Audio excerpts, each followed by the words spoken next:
नूर फातिमा अपना दो बहनों का और अपनी ज़ईफ माँ का पेट कैसे पालती है ये चिंची रिक्शा चलाकर। वालिद साहब एक हादसे में गुजर गए, उसके बाद वालदा काम करती थी, हादसा हुआ उनको भी चलने फिरने में मुश्किल हुई। उसके बाद नूर फातिमा ने इस रिक्शे के जरिए अपना घर का खर्चा चलाना शुरू कर दिया। सारा उत्ते टोपी रख लेंदे हो, फिर जैकेट पा लेंदे हो, ऐ सारा क्यों करते हो तुम? मजबूरी तो करना पैंदा भाई, किसी नूं ऐ ना महसूस होया लड़की है, किदा दिल करदा धीआं बाहर कड्ढन।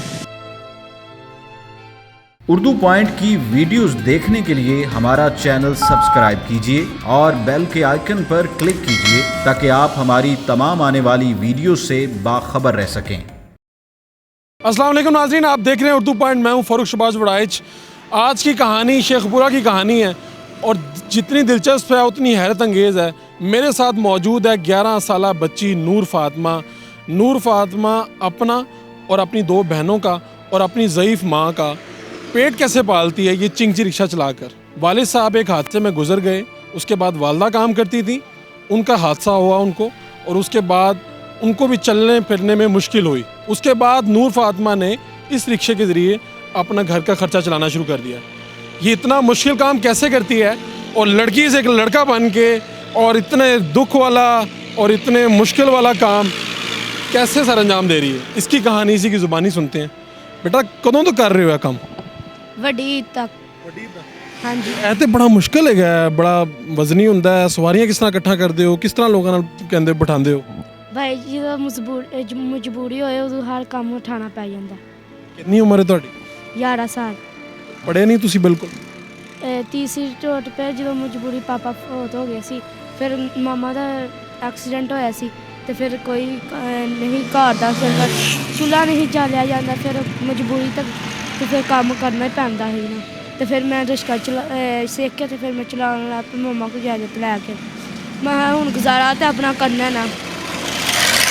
ਜਦੋਂ ਅਸੀਂ ਤੁਹਾਡੇ ਘਰ ਗਏ ਤੁਸੀਂ ਦੂਸਰੇ ਕੱਪੜੇ ਪਾਏ ਸੀ, ਜਦੋਂ ਤੁਸੀਂ ਚਿੰਚੀ ਚਲਾਉਣਾ ਸ਼ੁਰੂ ਕਰਦੇ ਹੋ ਤੁਸੀਂ ਇਹ ਮੁੰਡਿਆਂ ਵਾਲੇ ਕੱਪੜੇ ਪਾ ਲੈਂਦੇ ਹੋ, ਇਹ ਸਾਰਾ ਉੱਤੇ ਟੋਪੀ ਰੱਖ ਲੈਂਦੇ ਹੋ, ਫਿਰ ਜੈਕਟ ਪਾ ਲੈਂਦੇ ਹੋ, ਇਹ ਸਾਰਾ ਕਿਉਂ ਕਰਦੇ ਹੋ ਤੁਸੀਂ? ਮਜਬੂਰੀ ਤਾਂ ਕਰਨਾ ਪੈਂਦਾ ਭਾਈ, ਕਿਸੇ ਨੂੰ ਐ ਨਾ ਮਹਿਸੂਸ ਹੋਇਆ ਲੜਕੀ ਹੈ। ਕਿੰਨੇ ਪੈਸੇ ਕਮਾ ਲੈਂਦੇ ਰੋਜ਼? 200-300 ਲੈ ਹੀ ਜਾਂਦੇ ਆ। ਕਿੱਥੋਂ ਲੈ ਕੇ ਕਿੱਥੇ ਤੱਕ ਚਲਾਉਂਦੇ ਹੋ? ਕਲੋਨੀ ਤੋਂ ਮੋੜ ਤੋਂ ਲੈ ਕਲੋਨੀ ਤੱਕ।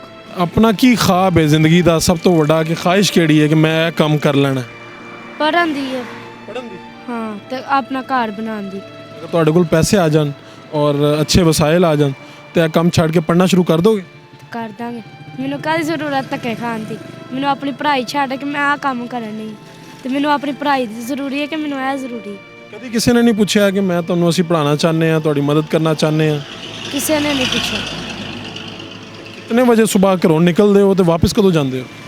सुबह 7 बजे निकलते हैं, 5 बजे घर। अम्मी क्या कहती हैं जब पैसे कमा के लाती हो और उनके हाथ पे रखती हो तो अम्मी क्या कहती हैं? अम्मी बिस्मिल्लाह करती है, कहती है शुक्र है ये भी लेके आती है। अम्मी कहती तो होगी कि ये तो मेरा शेर बेटा है।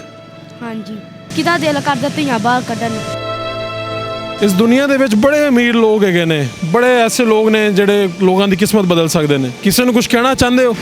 हाँ जी, ਕੀ ਕਹਿਣਾ? ਇਹੀ ਕਹਿਣਾ ਚਾਹੁੰਦੇ ਹਾਂ, ਕੋਈ ਸਾਨੂੰ ਸਾਡਾ ਆਸਰਾ ਕਰ ਦਿਓ, ਕੋਈ हाँ जी। ਨੂਰ ਫਾਤਮਾ ਫਿਰ ਸਕੂਲ ਦੇ ਵਿੱਚ ਜਾਣਾ ਚਾਹੁੰਦੀ ਹੈ ਰਕਸ਼ਾ ਵਗੈਰਾ ਛੱਡ ਕੇ।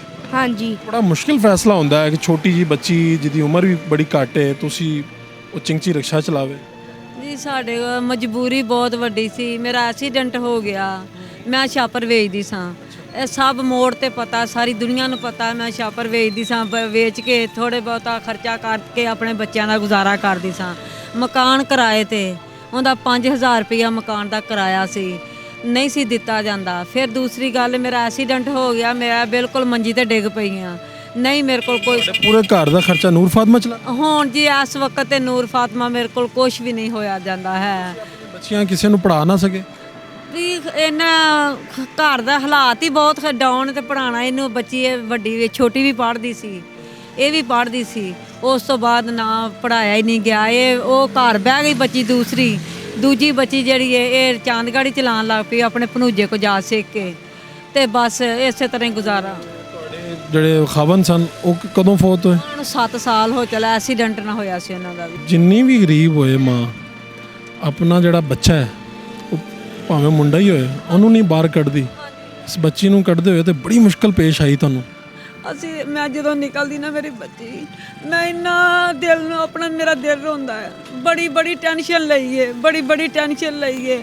ਬਾਕੀ ਮੇਰੀ ਧੀ ਨੇ ਪੁੱਤਰ ਬਣ ਕੇ ਮੁੰਡਿਆਂ ਵਾਲੇ ਕੱਪੜੇ, ਪਹਿਲੇ ਤੇਰੇ ਮੇਰੇ ਕੋਲ ਇੰਨਾ ਸੂਟ ਫੜਿਆ ਸਾਹਮਣਿਆਂ ਕੋਲੋਂ ਗਲੀ ਦੇ ਵਿੱਚੋਂ ਹੀ ਪਾ ਕੇ ਤੇ ਲੈ ਕੇ ਗਏ, ਰਕਸ਼ਾ ਨਿਕਲੀ। ਮੈਂ ਕਿਹਾ ਵੇ ਪੁੱਤਰਾ ਨਾ ਜਾ, ਨਾ ਧੀਏ ਜਾ, ਨਾ ਧੀਏ ਜਾ, ਰੋਡ ਦਾ ਕੋਈ ਪਤਾ ਨਹੀਂ, ਬਸ ਨਾ ਧੱਕੇ ਨਾਲ ਚਲੀ ਗਈ ਏ।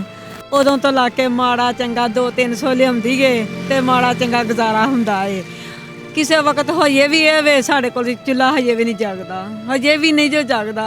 नूर फातिमा की कहानी आपने उसकी ज़ुबानी सुन ली। ये सोचना होगा हुक्मरानों को, ये सोचना होगा उन लोगों को जिनके पास मालो दौलत है, उन लोगों को जिनके पास इख्तियार है, उन लोगों को सोचना होगा कि शेखपुरा की 11 साल बच्ची अपने पूरे घर को चलाने के लिए सड़क पर क्यों आई और ये चिंची रिक्शा जैसा मुश्किल काम क्यों कर रही है। ये मुश्किल काम जो आम मर्द भी नहीं कर पाते, बहुत मुश्किल है। इसकी कहानी रुला देने वाली है। अपने मेज़बान फ़ारूक शहबाज बड़ाइच को शेखपुरा से इजाज़त दीजिए। अल्लाह निगहबान।